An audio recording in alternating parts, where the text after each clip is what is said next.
Enuma Elish. Lanetli şehir Babil'in yaratılış destanı. Zamanın başlangıcından önce karanlık ve kaos her yerdeydi. Henüz hiçbir şey yaratılmamıştı. Ne gökyüzü, ne yeryüzü, ne de insan vardı. Sadece uçsuz bucaksız, derin ve sessiz sularda var olan iki büyük güç, Tiamat ve Apsu. Evren henüz şekillenmemişken zamanın ve mekanın ötesinde her şeyin kaynağı olan Tiamat vardı. O, uçsuz bucaksız suların içindeki kaosun dişi ruhuydu. Sonsuzluğun karanlık sularında var olan bir yaratıcı güçtü. Bir ejderha formunda tahayyül edilen Tiamat, yalnızca korkunç bir güç değil, aynı zamanda hayatın doğduğu ilksel varlıktı. Tiamat'ın varlığı, evrenin ham maddesi olan kaosu temsil ediyordu. Biçimsiz, sınırsız ve dizginsiz. Yanındaysa tatlı suların ve düzen sembolü olan Apsu duruyordu. Apsu, evrenin karanlık sularında düzeni sağlamak isteyen bir güçtü. Tatlı sular ve dengeyi simgeleyen bu tanrı, Tiamat'ın kaotik doğasının bir zıttı, evrenin karmaşasında bir düzen arayışının ifadesiydi. Bu iki ezeli güç birbirine karşıt gibi görünse de uyum içinde var olurdu ve birlikte varlıkların ilk kökenini meydana getirdiler. İlk tanrılar Lahmu ve Lahamu, ardındansa gökyüzü ve yeryüzünün tanrıları Anshar ve Kishar dünyaya geldiler. Bu tanrılar evrenin temel taşlarını oluşturdu. Onlar doğdukça kaosun içinde bir yapı, bir denge ortaya çıkmaya başladı. Evren şekil almaya başlıyor, ilahi bir düzen kuruluyordu.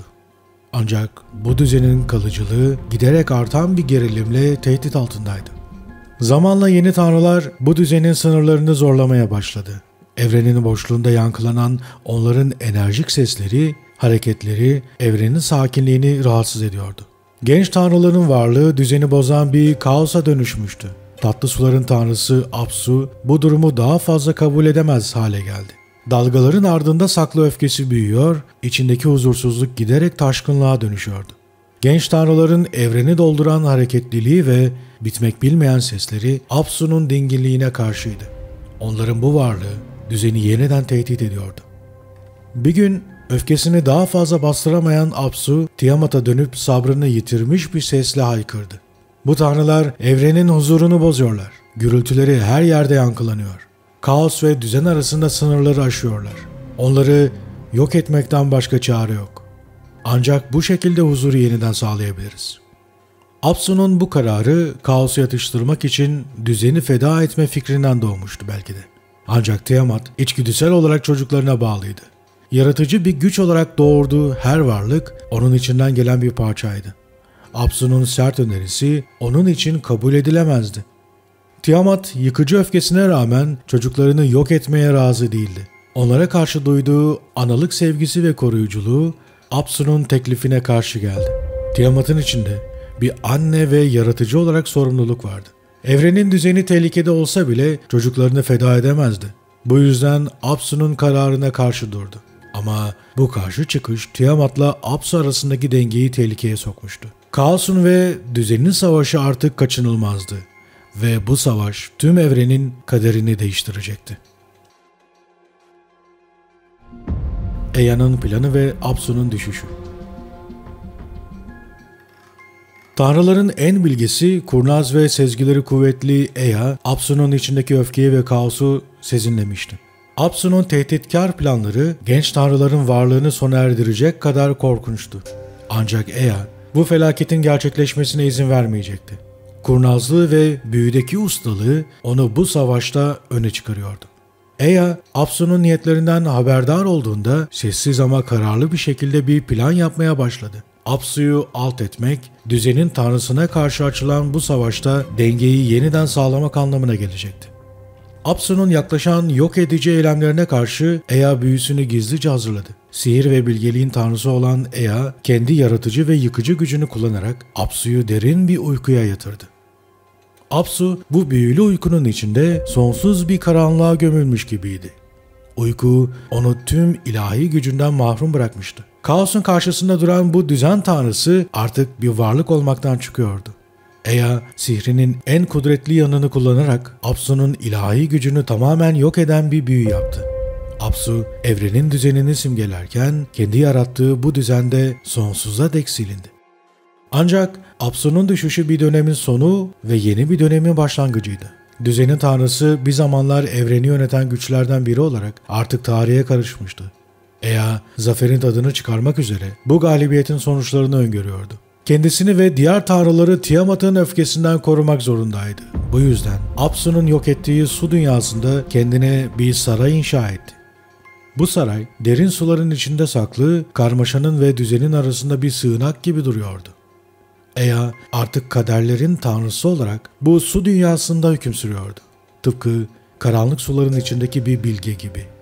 O şimdi Apsu'nun yerine geçmişti. Ancak bu geçici bir huzurdu. Apsu'nun yok edilmesi kaosu dizginlemek yerine daha büyük bir felaketin kapısını aralamıştı. Tiamat, kocası Apsu'nun ölüm haberini aldığında tarifsiz bir öfke ve kederle doldu. Onun yüreğinde yanan intikam ateşi evrenin sınırlarını bile tehdit ediyordu. Tiamat, yaratıcı gücün ve kaosun ilksel kaynağıydı ve bu kaynaktan çıkan öfke evrenin düzenini yeniden alt üst edecek kadar güçlüydü.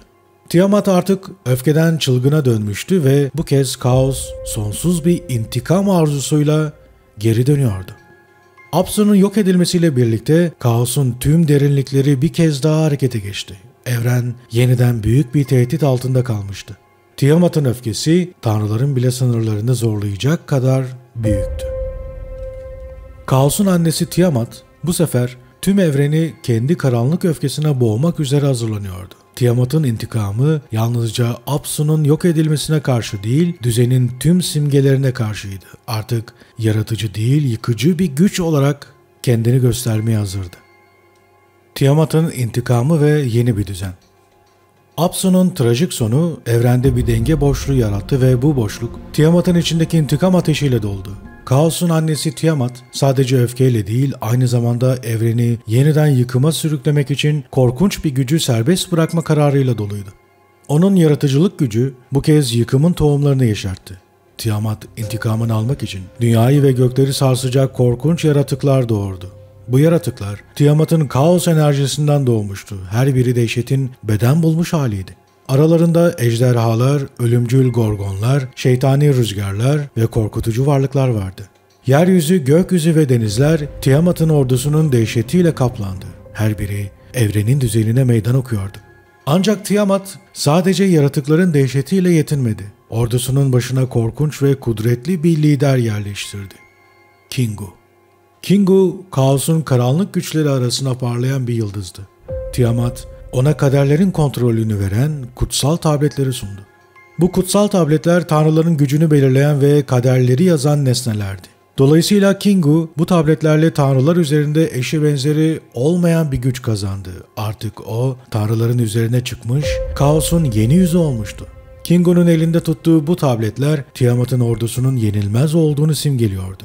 Kaosun gücü tanrıların en derin korkularını tetikledi. Tiamat'ın yarattıkları her adımda evrenin dengelerini bozmaya başlarken tanrılar arasında büyük bir korku yayıldı. Bu yaratıklar ve onların başındaki Kingu'nun güçleri evrenin düzenini tehdit ediyor, tanrılar bile bu kaosun karşısında çaresiz görünüyordu. Tanrılar bir araya gelip çözüm bulmak için umutsuzca toplandılar. Hepsi kaosun bu yeni dalgasına karşı koyabilecek bir lider arayışındaydı.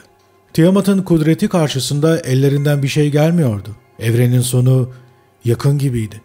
Fakat tam bu sırada tanrıların içinden genç ve güçlü bir figür öne çıktı. Marduk. Marduk, gençliği, cesareti ve kudretiyle tanrıların umudu haline geldi. Gözleri Tiamat'ın öfkesine karşı meydan okuyan bir ışıltıyla parlıyordu.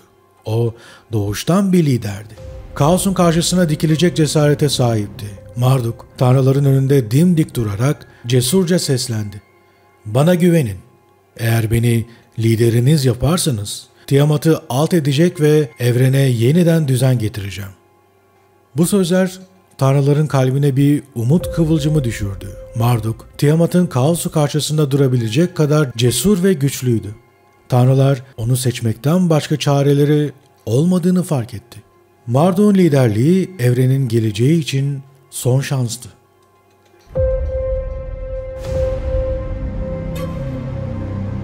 Marduk'un yükselişi.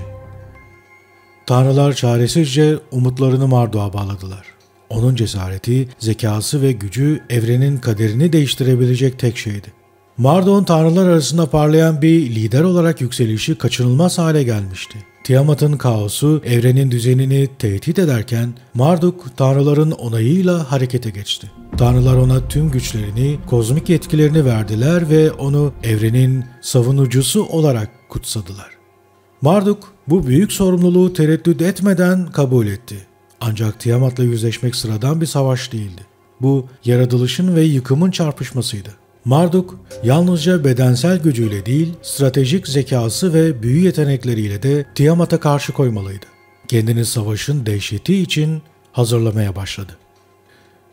Tanrıların ona sunduğu güçlerle Marduk kendi silahlarını yarattı.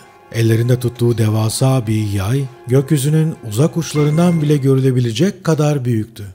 Onun okları, evrenin dört bir yanını delip geçebilecek kadar keskindi. Ama bu yalnızca başlangıçtı. Marduk'un yanında fırtına rüzgarları ona güç veriyordu ve göklerin şimşekleri onun adımlarına eşlik ediyordu. Rüzgarlar, Tiamat'ın yarattıklarına karşı Marduk'un en büyük müttefiklerinden biri haline gelecekti. O, doğanın güçleriyle hükmeden bir savaşçıydı. Marduk korkusuzca gökyüzüne yükseldi. Devasa kanatları onu göklerde taşırken peşinden fırtınalar kopuyordu. Onun her adımı evreni sarsıyordu.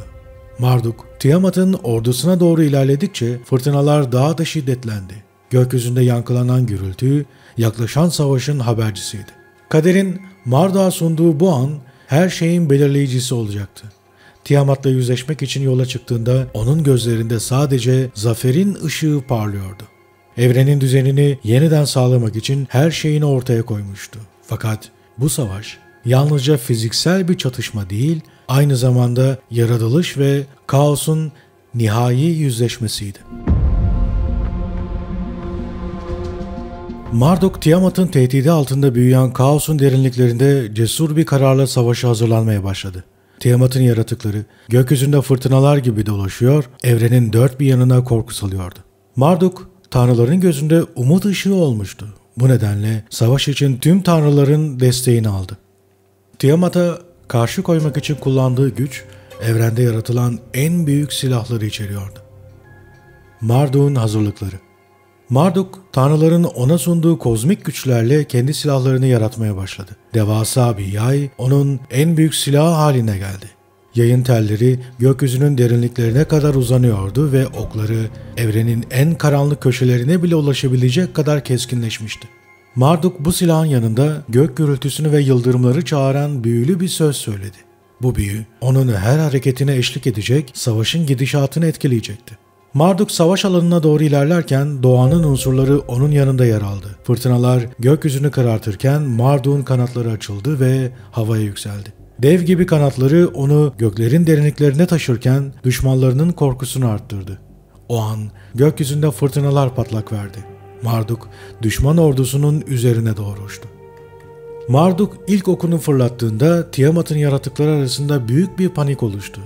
Ok fırtınanın ortasında hızla ilerlerken gökyüzünü yararak düşmanlarının arasına düştü. Fırtınanın gücüyle birleşen bu ok Tiamat'ın yarattıklarının bir kısmını etkisiz hale getirdi. Marduk düşmanlarının oluşturduğu kargaşayı kullanarak hızla ilerledi.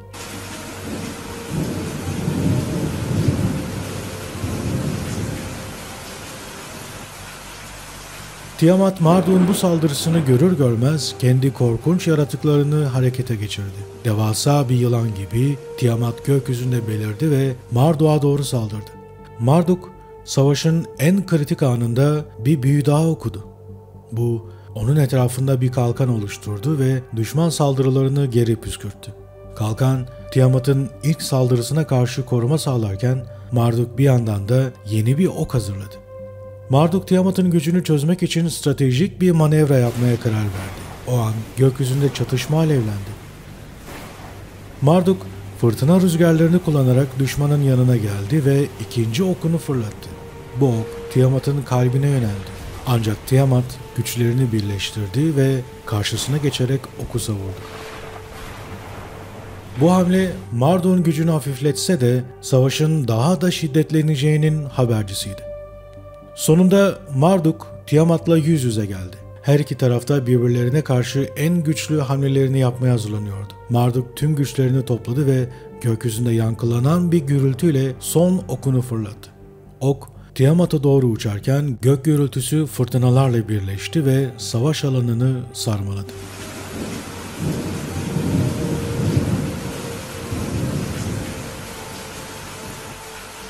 Tiamat bu son saldırıya karşı koymaya çalıştı ancak Marduk'un gücü doğanın unsurlarıyla birleşerek onu alt etmeye yetti.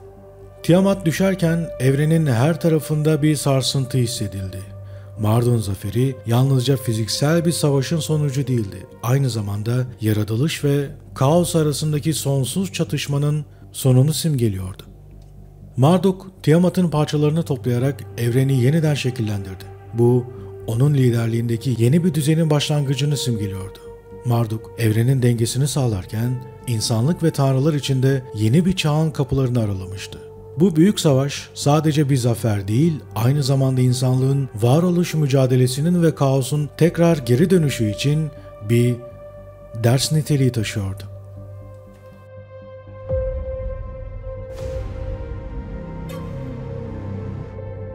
Tiamat'ın yeniden doğuşu ve sonsuz döngü. Marduk'un Tiamat'ı yenip evreni yeniden düzenlemesinden sonra görünen o ki kaos sona ermişti. Tanrılar arasında bir düzen kurulmuş, insanlık yavaş yavaş bu yeni dünyanın kurallarına uyum sağlamaya başlamıştı. Ancak evrenin derinliklerinde Tiamat'ın gücü ve onun yaratıcı kaosu yok olmamıştı. Sadece saklanmış, sessiz bir şekilde varlığını sürdürmüştü. Zamanın döngüsü devam ederken insanlar Tiamat'ın yankılarını doğada hissetmeye başladılar. Her fırtına, her volkan patlaması, her deprem sanki Tiamat'ın yeniden dirilişine bir işaretti. Marduk dünyayı şekillendirmiş, denizleri, dağları ve gökyüzünü düzene sokmuştu. Fakat insanlar evrenin derinliklerindeki bu kaotik gücü hissediyordu. Marduk'un düzeni mükemmel görünse de insanlık kendi içinde karanlık bir kaosu barındırıyordu. Doğanın amansız gücü Tiamat'ın asla tamamen yenilmediğini, kaosun evrenin bir parçası olduğunu hatırlatıyordu. Fırtınalar, tufanlar ve doğal afetler sanki Tiamat'ın hiddetinin zamanla yeniden canlanacağını işaret ediyordu. İnsanlar Marduk'un zaferine rağmen evrende düzenle kaosun birbirinden ayrılmaz bir ikili olduğunu anlamaya başladılar. Marduk'un tanrısal iradesi insanlara bir düzen sunmuştu. Fakat bu düzenin ardında Tiamat'ın kaosu her zaman pusudaydı. Zamanla insanlar bu düzenin sınırlarını sorgulamaya başladılar. Marduk'un onlara sunduğu dünyada huzuru bulmak zorlaşıyordu. Her insan kendi içindeki kaosla yüzleşirken Tiamat'ın bir gün yeniden doğacağını, evrenin döngüsünün tamamlanacağını hissetmeye başladı. Tiamat'ın ruhu doğanın güçlerinde ve insanın bilinçaltındaki karanlık köşelerinde yaşıyordu. Her birinin içinde Tiamat'ın kaosuyla Marduk'un düzeni arasında bir savaş vardı. İnsanlar bu iki zıt gücün etkisi altında kaderlerini sorguluyorlardı. Marduk'un düzeni insanlığa yol gösterse de herkes biliyordu ki kaos her an geri dönebilir. Kaosun ve düzenin sonsuz döngüsü evrenin temel gerçeklerinden biriydi. Tiamat hiçbir zaman tamamen yok olmamıştı. Sadece yeniden doğmayı bekliyordu. Marduk'un ikililiği ve insanların yeri.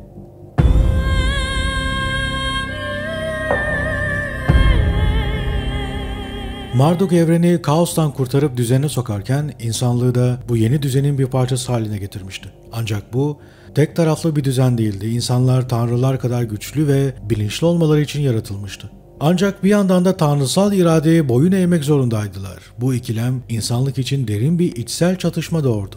Marduk her şeyi kontrol altında tutmak isterken onlara verdiği bilinç ve güç özgürlük arzularını da besliyordu. İnsanlar bir yanda tanrıların yönlendirmesi altında, diğer yanda kendi özgür iradeleriyle sıkışıp kalmışlardı. İştar, aşk ve savaş tanrıçası insan duygularını ve ilişkilerini şekillendiriyordu. O, sevgiyle dolu bağlar kurdururken aynı zamanda çatışma ve mücadeleyi de körüklüyordu. İnsanların iç dünyaları, İştar'ın hem yıkıcı hem de yaratıcı gücü altında genişliyordu. Bu kaotik duygusal yapı, tanrıların kontrol edebileceği bir alandı ancak insanlara da bağımsız bir özveri ve güç duygusu kazandırıyordu. Nabu ise bilgelik ve yazının tanrısı olarak insanlara bilginin ışığını sundu. O, insanları eğitiyor, onlara tarih yazmayı, düşünmeyi ve sorgulamayı öğretiyordu. Bilginin gücüyle insanlar sadece kendileri için değil, evrenin sırlarını da anlamaya başlamıştı. Fakat bu, Marduk düzenine bir tehdit oluşturuyordu. İnsanların bilgiye ve farkındalığa ulaşması onları sadece tanrılara değil aynı zamanda kendi kaderlerine de yaklaştırdı. Nabu'nun etkisi altında insanlar kendi iradelerini sorgulamaya ve varoluşlarının anlamını araştırmaya başladılar. Bu tanrısal müdahaleler altında insanlar tanrılara daha da yaklaştılar. Ancak aynı zamanda kendi içsel çatışmalarıyla da yüzleşmek zorunda kaldılar. Marduk'un düzeni insanları bir yandan tanrıların egemenliği altında tutarken diğer yandan onları güç ve bilgelik yoluyla bağımsız olmaya teşvik ediyordu. Bu ikili yapı toplumsal huzursuzlukları beraberinde getirdi. İnsanlar kendilerini tanrıların kuklaları gibi hissetmeye başladıkça tanrılara olan bağlılıkları da sorgulanır hale geldi. İnsanlar özgürlük ve düzen arasında sıkışmışlardı. Marduk'un onlara sunduğu düzen bir cennet gibi görünse de bu düzenin bedeli çok yüksekti. İnsanlık kendi kimliklerini bulmakta zorlanıyor, kendi kaderlerini tayin edemiyordu. Bu ikili yapı, insanların hem tanrılara hizmet etmelerini gerektiriyor hem de içlerine bastırılmış bir özgürlük arzusunu uyandırıyordu. İnsanlık, tanrıların iradesine boyun eğmekle kendi kaderlerini çizmek arasında süregelen bir mücadele içine girmişti. İnsanların isyanı ve Tiamat'ın gölgesi. Zamanın geçişiyle birlikte Marduk'un düzeni insanlar için bir baskıya dönüştü. Yaratılışın başından beri Marduk kaosu bastırmış, evrene düzen getirmişti. Fakat bu düzen insanların içindeki özgürlük ve bağımsızlık arzusunu susturamıyordu. Tiamat'ın karanlık gölgesi geçmişin derinliklerinden yeniden yükselmeye başladı. Tiamat'ın sembolü olan kaos artık sadece korkutucu bir anı olmaktan çıkmış, insanların zihninde bir umut ışığı haline gelmişti.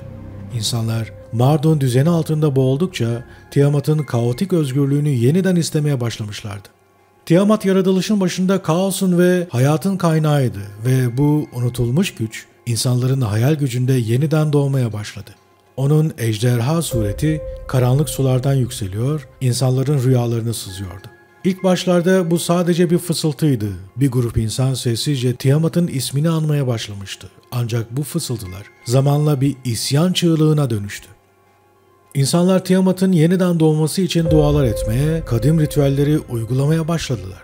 Marduk'un düzenine baş kaldıranlar, kaosun onları kurtaracağını düşünüyor, Tiamat'ın serbest kalmasını umut ediyorlardı. Bu isyanın büyümesi Marduk için bir tehdit haline geldi. Yıllar boyunca tanrıların en güçlü ve kudretlisi olarak hüküm sürmüş olsa da insanların bu başkaldırısı onu derinden sarsıyordu. İsyancılar Marduk'un mutlak gücünü sorguluyor, kendi kaderlerini ellerine almayı arzuluyorlardı.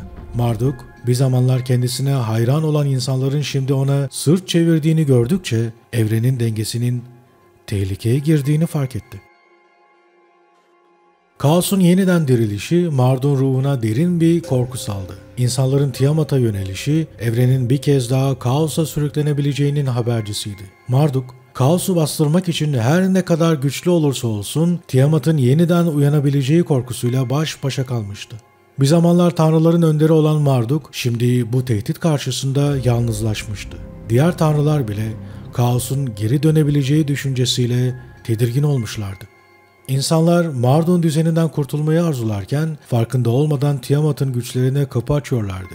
Onların isyanı Marduk'un otoritesini tehdit ediyor ve tanrılar arasındaki dengeleri değiştirmeye başlıyordu.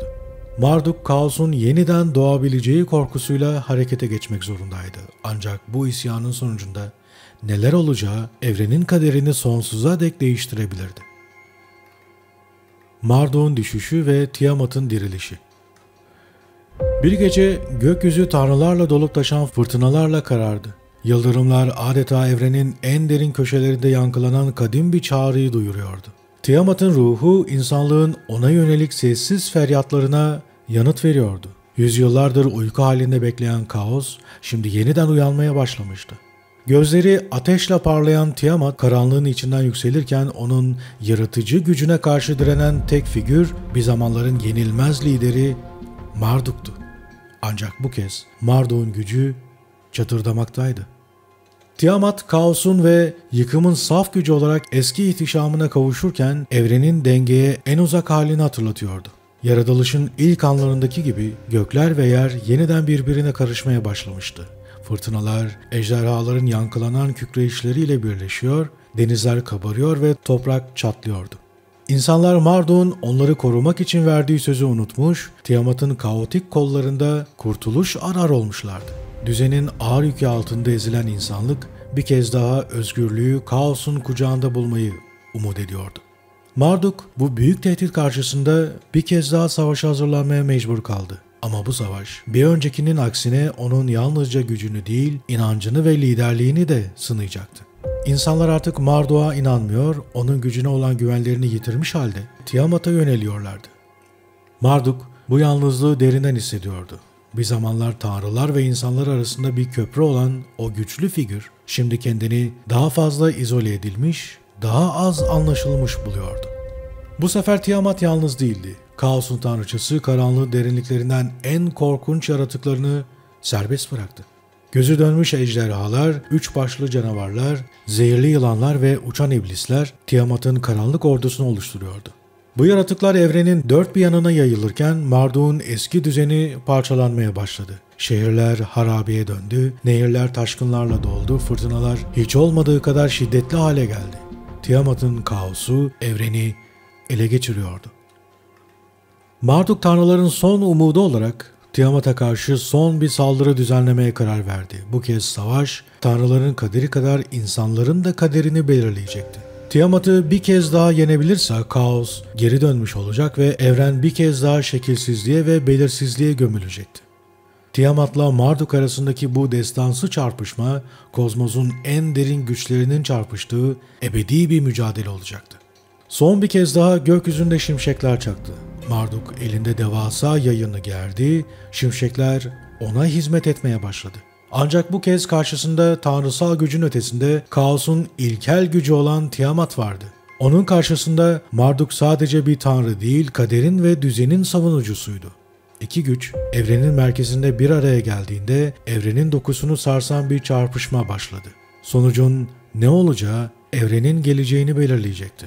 Düzen mi yoksa kaos mu hüküm sürecekti? Sonsuz savaş ve denge arayışı. Marduk ve Tiamat arasındaki savaş evrenin sınırlarını zorlayan kozmik bir çatışmaya dönüşmüştü. Tiamat, doğanın en vahşi ve yıkıcı güçlerini serbest bırakarak Marduk'un düzenine meydan okuyor, tüm evreni kaosa sürüklüyordu. Ejderhalar, karanlık rüzgarlar ve cehennemin yaratıkları Marduk'un üzerine çullanırken Marduk her şimşekte, her fırtınada bir kez daha dirilip karşı koyuyordu.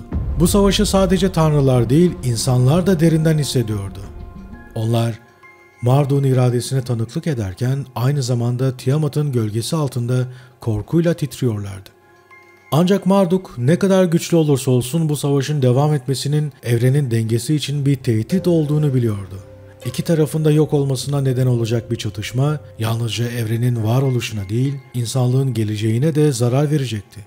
Tiamat, kaosun saf gücü olarak geri dönmüş olsa da Marduk'un amacı sadece onu yok etmek değil, evrenin dengesini yeniden kurmaktı. Bu bilinçle Marduk savaşın tam ortasında bir an durdu ve derin bir nefes aldı. Bu basit bir savaştan fazlasıydı. Evrenin varoluşunun sınırlarını yeniden tanımlayacak bir mücadeleydi. Her iki güç de yok edilirse evren bir daha asla toparlanamayabilirdi. Marduk bu yüzden Tiamat'a karşı sadece fiziksel güçle değil, daha derin bir bilgelikle yaklaşmaya karar verdi. O an Marduk'un aklına yeni bir çözüm geldi. Ne kaos ne de düzen tamamen yok edilebilirdi. Evrenin doğasında ikisi de bir şekilde var olmalıydı. Tiamat'ın kaosu ve Marduk'un düzeni birbirlerini dengelemek zorundaydılar. Bu sonsuz bir döngünün başlangıcı olmalıydı. Ne tamamen kaos ne de tam anlamıyla düzen olacaktı. Böylece evrenin dengesini sağlayacak bir ortaklık kurulabilirdi. Marduk son bir kez Tiamat'a doğru ilerledi. Ancak bu sefer onunla savaşmak için değil, evrenin dengeye ulaşması adına bir çözüm sunmak için.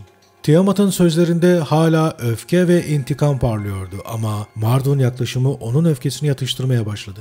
O da fark etti ki kaos ve düzen birbirine muhtaçtı. Sonsuz bir savaş yalnızca yıkımı getirecekti.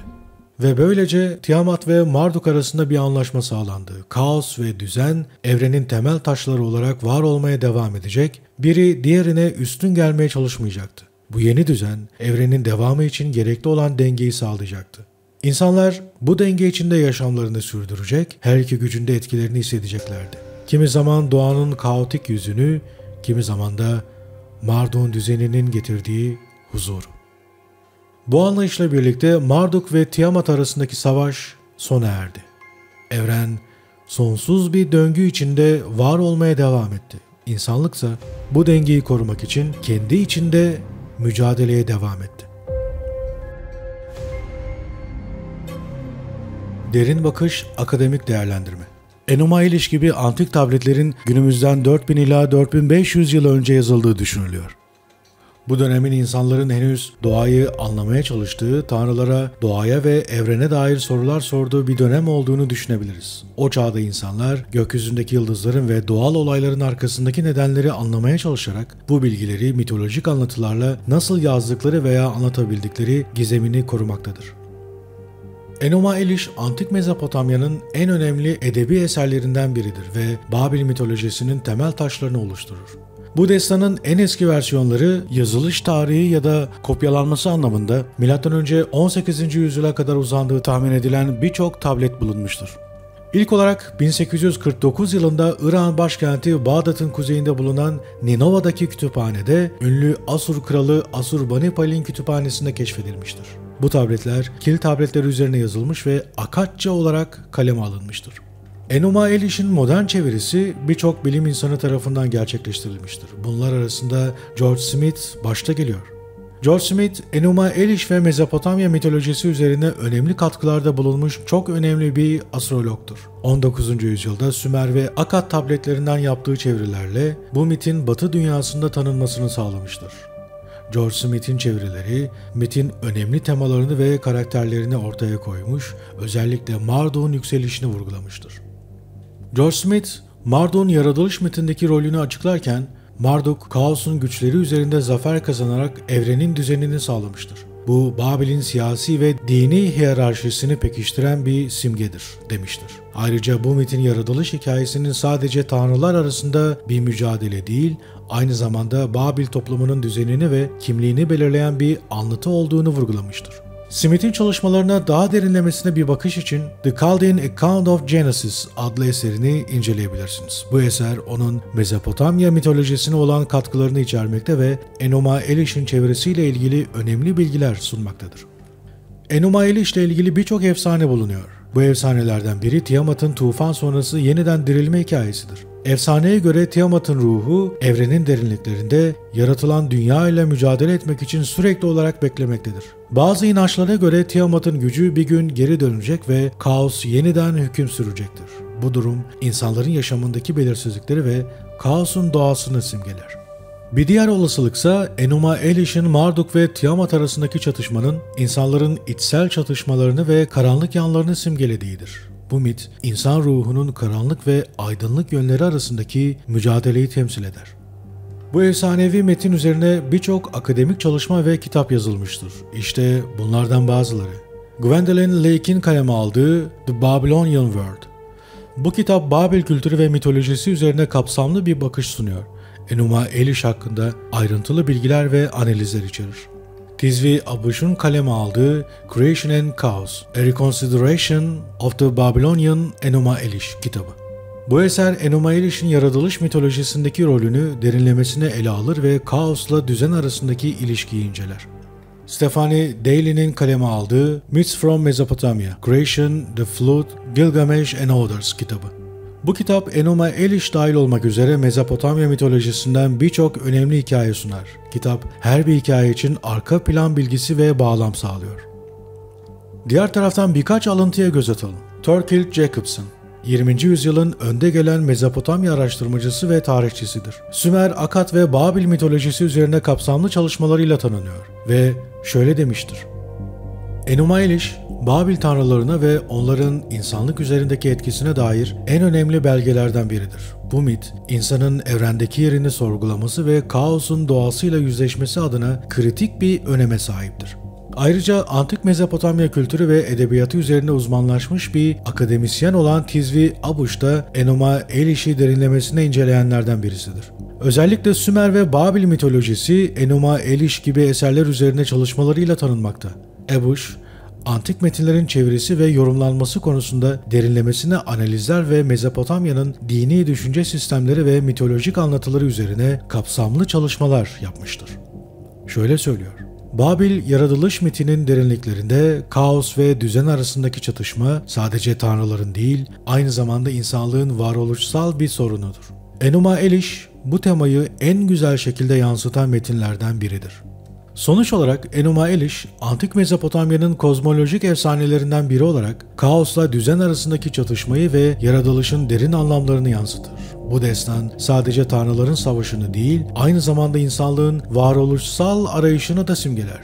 Marduk'un Tiamat'ı alt edişi, evrenin düzeninin sağlanması ve insanın tanrılar karşısındaki yeri üzerine düşündürür. Bu mitolojik anlatım, insanların doğayla olan ilişkisini, korku ve umut dolu hislerini ifade etmede önemli bir rol oynamıştır.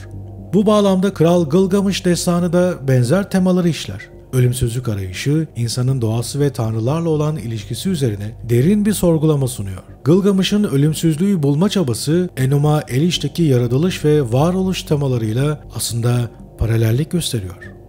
Bunların yanı sıra Yunan mitolojisinin başyapıtı olan İlyada ve Odisseya, insanın kahramanlık ve düşüş hikayelerini içeren destanlardır. Bu eserlerde insanların tanrılarla olan mücadelesini ve kaderlerini sorgulama sürecini derinlemesine ele alır.